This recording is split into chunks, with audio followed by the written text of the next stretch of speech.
Hey folks, how's it going? Dave Noriega and Debbie Dujanovic is part of the Dave and Dujanovic Debrief every day except last week. Every day other than last week, we like to take the hottest topic of the day and revisit it here on Facebook Live, on YouTube Live, and really dive into the discussion a little deeper. Dave, we had so many hot topics today. If you missed the Dave and Dujanovic show today, don't miss it tomorrow. We start up at 9 a.m. and we don't get off the air until 11 o'clock in the morning on KSL News Radio. But really, there were so many topics to choose from. We had a lot of people weighing in on a number of different issues. But I'll say the hottest topic, Dave, I'll just call it. It's got to be your Kaysville Meyer and that concert she's going to hold, kicking off with some COVID-19. Yeah, something that kind of surprised all of us, that we would be making waves. We don't make waves in Kaysville. We fly under the radar. We mind our own business. We don't even have a Walmart. Like, how important can we be? We don't have a Walmart. But our mayor has decided to grant the petition to have an outdoor concert. And the headliner, Collin Raye, the country music star. If you forgot who Collin Raye is, here he is, right here. Well, I ain't got a witness, and I can't prove it, but that's my story, and I'm sticking to it. Big country star in the 90s, Dave, and he'll be at Kaysville Barnes Park. Barnes Park, yep. 30th. And it's a free concert. And we had Mayor Katie Witt on the line. And you called her up this morning and you said, "Hey, Mayor, will you come on the show?" She's like, "Do I have a choice? You're a resident." So she joined us.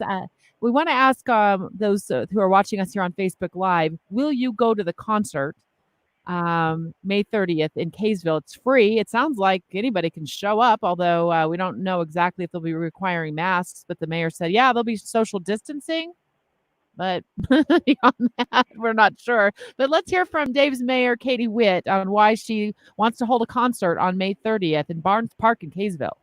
I think that we have gone too far for too long, and it is time to stop hiding under the bed. And this is outside, it's open air, it's plenty of space. I think that it is absolutely doable. I have to stand firm in my commitment to the principles of the Constitution. So if I wasn't running for Congress, I would be saying the same thing. And I am consistent in upholding the Constitution. And part of that, Debbie, was a question you asked her. You said, listen, you're running for Congress. Is this just a big publicity stunt? And that was her response is, no, this is a principle that I hold dear and firm, and I would do this as just the mayor of Kaysville or as a candidate for the 1st District. And she said, we got to stop hiding under the bed, which I said, I didn't realize any of us were hiding under the bed. But okay. So the concert's May 30th. We want to know from you. Give us a post here on what you're going to decide to do. Will you go to the concert, or are you at least tempted to go to the concert? A lot of country concerts, a lot of concerts across the board all the genres have been canceled, at least for the next little while. So this may be the first concert, Dave. We're getting any comments? Yeah, Mike Barton said, I don't like that music, but I may go to the concert as a matter of principle. And there's been some backlash. There's been no question there's been backlash on the mayor, Katie Witt. In fact, her city council is like, no, do not do this. We will not permit it. And by a permit, I mean, you have these big gatherings, you need a permit, a city permit authorizing the ability to hold that event. And they indicated, Michelle Barber called into the show. She's a city council member here in Kaysville. She said, oh yeah, we're not going to permit that. So I texted the mayor and I said, if you don't have a permit, can this go on? And will it go on? She's like, yes. One text, yes, it's going to still go on. So let's hear that part of the show where Michelle Barber called into the Dave and Dujanovic show live, and let's hear what she had to say about this concert. it's bringing a lot of unknowns. Like Randy said, we don't have a safety plan in place. We don't know exactly what's going to happen. There's a reason that we require a lead time for big events like this, so we can get all of those safety precautions in place. I'm really worried about the safety for residents and anyone coming. The virus is just one of those safety concerns I have. There's many well beyond that. And Councilwoman Barber was referring to a woman named Randy who lives in your neck of the woods. She's one of your neighbors, Dave, and she called into the show as well. She was just listening to the show and called in and said she's really upset that the mayor has gone forward with this concert on May 30th and given it the stamp of approval, because she also had canceled a concert or a big event on July 4th in your neighborhood. So it's like, we have a huge fireworks celebration and party in Kaysville, and we've done it for years, and they've canceled that. Apparently, I didn't realize they'd canceled it. I was still holding out hope that they were still going to hold it, but the idea that this is going to be put on again, if you're just joining us, Collin Raye, he's coming to Utah. He's coming to Kaysville. Kaysville is allowing a live outdoor concert. And we're not necessarily known for our outdoor concerts, Deb. This isn't something that we do all the time. We're not like Park City or USANA. We don't have like a dedicated area for concerts. So we just kind of throw it onto a softball field and everybody gathers. And there's a big area. Barnes Park is huge.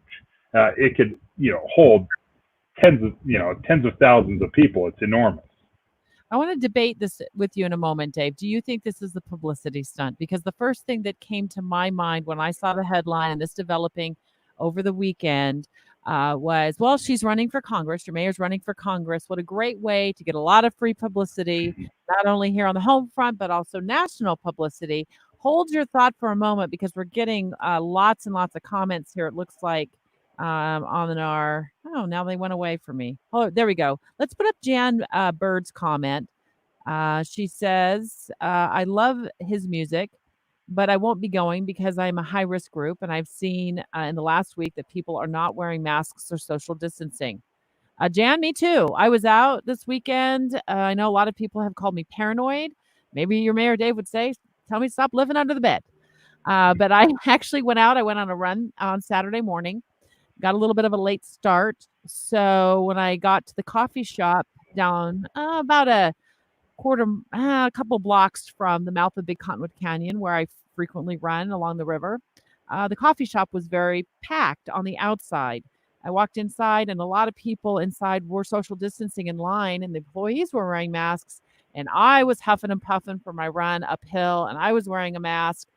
But most of the patrons inside the place they just weren't wearing masks. So, Jan, I see that too, and it's disappointing for folks like you who are in the high-risk category. Well, I would be curious, Jan, if you would begrudge other people from going, because I think part of this argument of reopening and getting back to normal is if you're at a high-risk possibility of contracting the disease or contracting the virus, then stay home.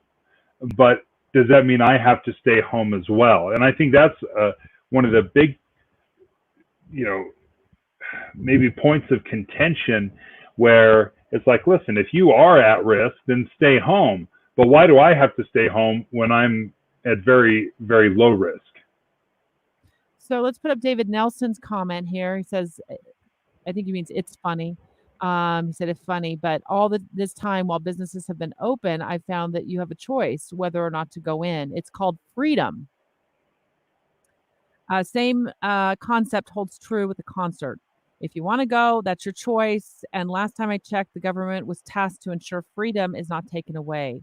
And it's a really long comment. You guys can continue reading on if you want. I would just say that part of the reason that we have the coronavirus task force and this coded color system is because there's been a lot of metrics that have gone into the decision of going to yellow, from orange to yellow. Some places are still in orange. And with those metrics comes the availability of hospital beds. And we've heard Dr. Angela Dunn live on KSL News Radio talk about that many times. and whether or not there will be enough hospital beds. So the idea of social distancing and not gathering in groups larger than 50 in yellow areas, 20 if you're still living in the orange or visiting the orange coded areas, Salt Lake City, West Valley City, Summit and Wasatch County still in orange, is that you continue to follow those guidelines so we don't inadvertently start driving up the numbers and weigh down the hospital capacity. And we're down doctors and nurses. Well, but you look at the numbers, and we are now, 18 days into going from red to orange, and now we're, just a few days into the yellow phase, but we haven't seen a spike. When we took the color from red to orange, I think most of us, I certainly thought there was going to be a natural bump in cases, and we have not seen that, not at all. If you go to coronavirus.utah.gov, you can see the case counts. You can see how many people are tested every day, and you can see how many people test positive. It's a very, very clear graphic. And while the testing maintains the same level, so does the infection rate. It's right around somewhere between 150 and 200 people every single day. But we have not seen a spike in the last 2.5 weeks where we have gone from red to orange. So the mayor of Kaysville has said A-OK to a concert, a free concert there May 30th. That's what we're talking about right now. Please leave your comments. Will you go? Or do you think that this is just not a smart move on the part of Mayor Katie Witt? Well, let me ask you this, Dave. You live in Kaysville. It's a pretty insulated community. And as I've seen here in the Salt Lake County area, a lot of times I'm surprised that more people aren't out and about. It's quite quiet many parts of the city and many times of the day. Still not a lot of people out and about. So some people are making a decision, whether businesses are open or not, to stay home. But let me ask you this. If somebody drove in from New York, if a group of people drove into New York and there were New York license plates in that parking lot in Kaysville, how would you feel about that? Does that change the landscape of the family? Well, that's a good question because obviously, if you're coming from one of the hot spots of the entire world, that's different, right? That changes the entire conversation for me. It's freedom. What's that? They haven't lost their freedom just because they have been inundated and overrun with COVID-19. I think what you have to have it both ways. If you want to say this is about freedom and allowing concerts to go on and for people to exercise their constitutional rights, doesn't that apply to people who come in from New York City and want to plop down in Barnes Park with the blanket and meet the good people of Kaysville? Well, I think the comparison is flawed in this way because the whole understanding is every region is different. Kaysville, Utah is not New York City. So we shouldn't be held to the same standard of protection and quarantine as New York City. But if people show up from New York, you can't stop them from coming in. No, definitely not. But what I'm saying is that's not who's going to be flooding this concert. It's going to be local people here in Davis County, and Davis County has not been inundated with cases. But Salt Lake City has 2 hotspots that Mayor Mendenhall has talked about on KSL News Radio. 2 zip codes that are hotspots for COVID-19. We know there are currently active cases in several parts of the state. A lot of people are asymptomatic. It's believed 20 to 25% of the people don't show symptoms. So what you're saying, it sounds like what you're hoping is that nobody with COVID shows up to the Collin Raye concert in Kaysville. Well, I hope you wouldn't show up to Walmart. I hope you wouldn't show up to any place if you're not feeling well. I saw not just this concert. There's this understanding that if you're sick, you stay home. Symptomatic who don't know they have it, who feel fine. You understand that, right? Yeah. So you're making it sound like everybody's got it, so they're just going to show up and cough all over you. The idea is if we go to this concert, we're still going to be wearing masks or social distancing. There will be some people that do, some people that don't. But if you walk into the concert and you're like, this is dangerous, then it's your responsibility to turn around and leave. if it's responsible, if you show up and there's plenty of space to sit down and set up your chair to listen to a concert, then what's the harm in that? Caitlin, our producer behind the scenes, can you start putting up some of the comments? I'm just having a little bit of a Wi-Fi issue here. So Kathy Nolson, we only get back to normal when we behave normally. We will coexist with organisms for the rest of our lives. Let's dance. Okay. Oh, yeah, I mean, I don't feel like my life is that different because a lot of stuff just isn't open yet. So I'm not. That's different. Places that, yeah, but I what am I going to do? Go bang down the door? It's like I've modified things where I need to modify it. It's not like I feel like I have to get out and go to a concert right away just to prove a point. I mean, I just don't. It is what it is. Jan Bird, I don't begrudge anyone what they do. It is all about staying safe now. You know, there will be more than 50 people there. There will be, Jan. No question. And I think Jan was responding to what we were talking about earlier. She said she's part of that at-risk population, so she's not going to go to the concert. So I asked, would you have a problem with someone like me who's not at risk going to that concert? And that's what she said, is I don't begrudge anyone doing that. But there's no question. They're blowing that 50 limit person cap out of the water. I mean, there's going to be thousands of people that show up.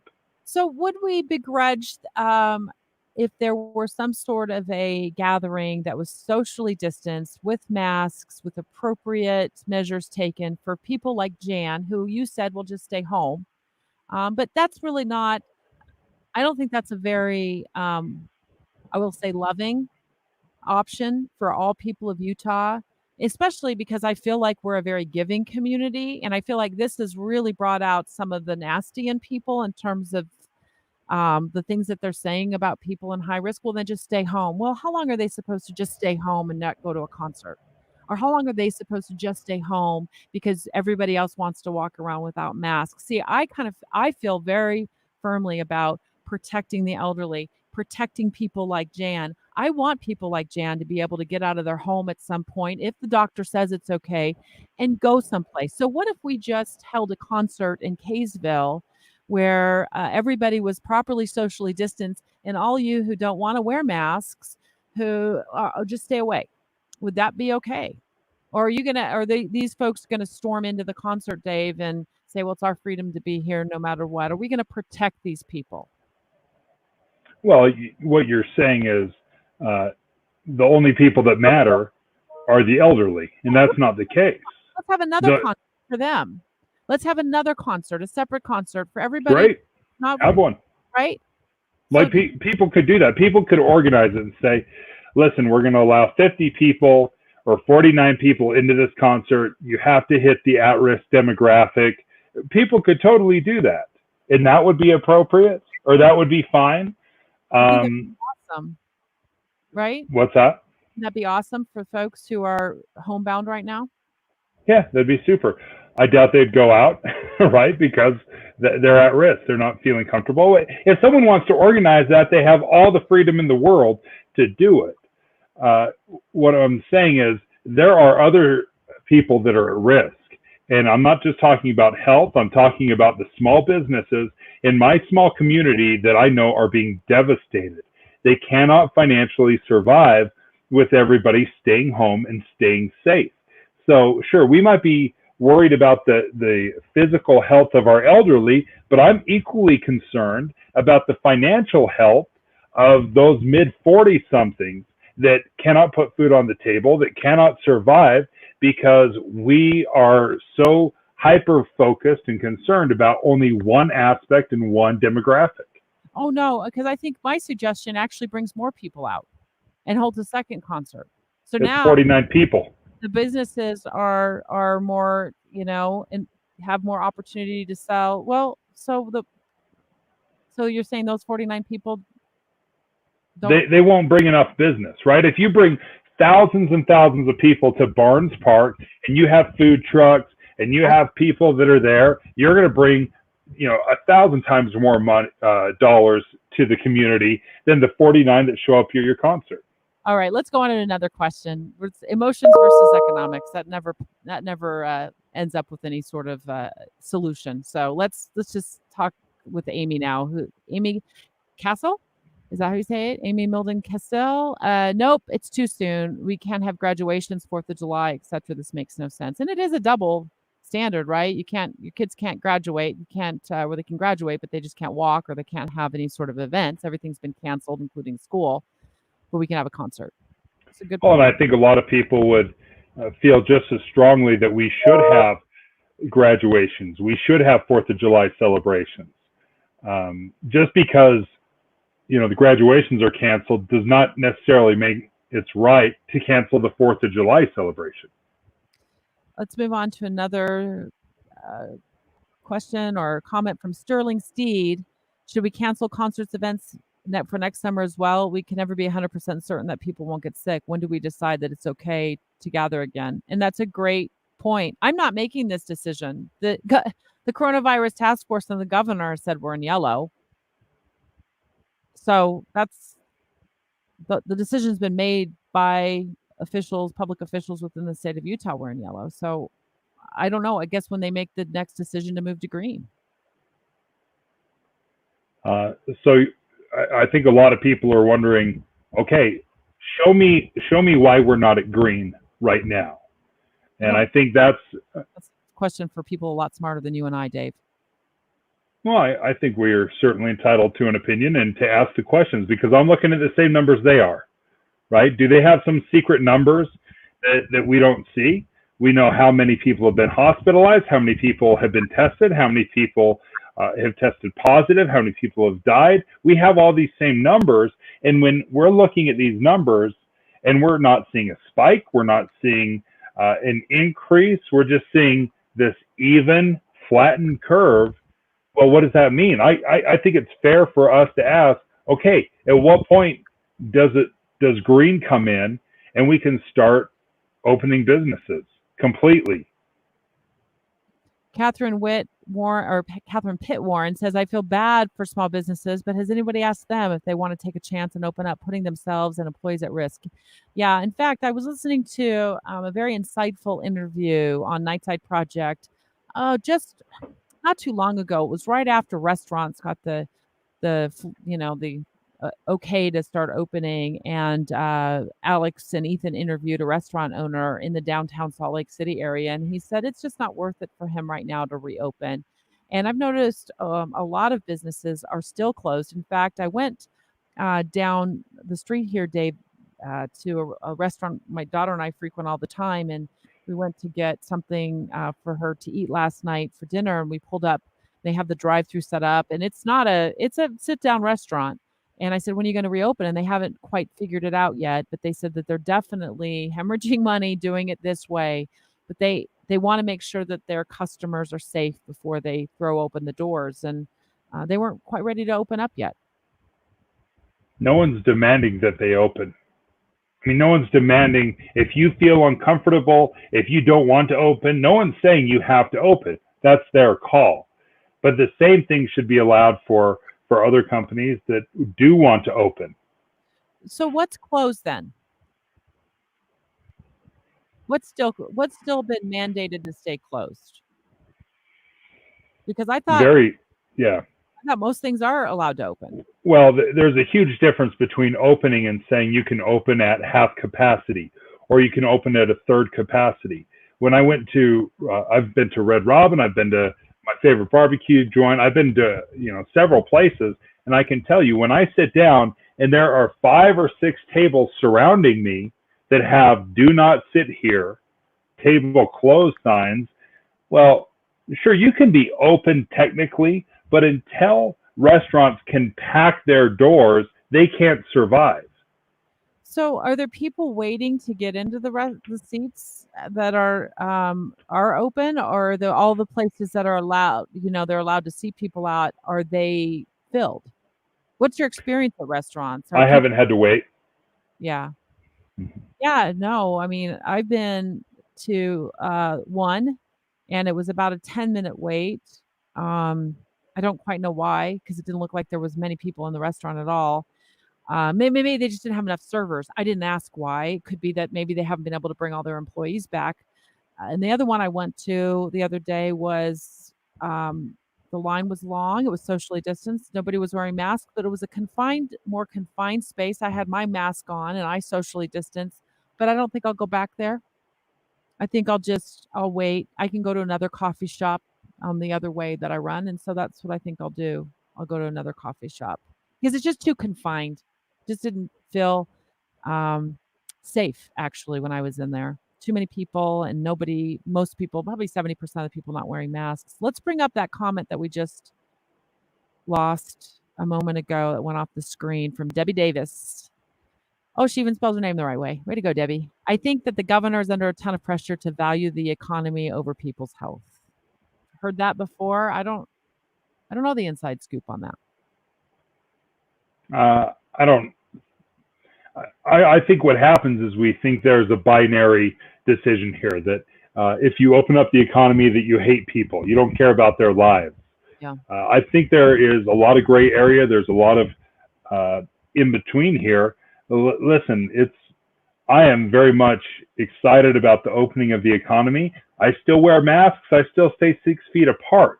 I think people sometimes inadvertently or unfairly look at a guy like me who said, listen, I'm going to be the first in line at the restaurant and say, you don't care about people's health. I do. I wear my mask. I show up. But there's ways to do it safely and there's ways to do it responsibly. And I think when you look at the numbers, and again, I go back to the numbers, I'd feel differently if I saw a huge spike from when we went from red to orange. We just haven't seen it. So until we start seeing some serious negative repercussions from opening up, then I think, okay, well, let's take the next step. I asked you a question earlier. Do you think that this is a publicity stunt on the part of your hometown mayor, Katie Witt? She's running for Congress. She's running for Congressman Rob Bishop's seat, which he will vacate. And there's a number of people who are also running for this seat. And when I first saw the headline, that was the first thing that popped into my mind, Dave, was, wow, what a great way to get a lot of publicity for yourself. But you've talked to her. She's your mayor. What are your thoughts on that? I certainly can't speak for her. It does seem like a very opportune time to do something like this. But I also know, talking to Katie or talking to the mayor, she's consistent.